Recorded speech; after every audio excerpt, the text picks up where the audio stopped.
गणपती बाप्पा मोरया. स्वागत आहे तुमचं 6व्या दिवसाच्या मिनी ब्लॉगमध्ये. सकाळी गेलो दादाच्या मैत्रिणीकडे, पाया पडून आलो आणि मग गेलो बँकेत.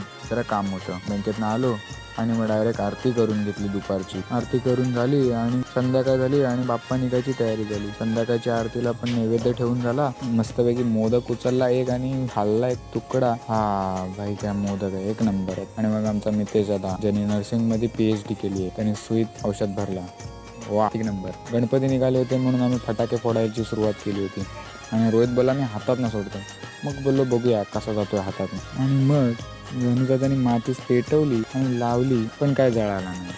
मग आम्ही दुसरा ट्राय घेतला. दुसऱ्या ट्रायला पण मातीच जळवली आणि पेटला. डायरेक्ट गेलाय तो पाठीमाग, डायरेक्ट पाठीमाग. पण नशीब, असे रोहित आमचे कार्य करत असतात मोठे मोठे. नंतर दुसरा रॉकेट घेतला. दुसऱ्या रॉकेटला आम्ही आडवा लावायचा प्रयत्न केला आणि हा पेटवलाय आणि डायरेक्ट गेलाय रोहितच्या ढेंगे घालला. रोहित वाच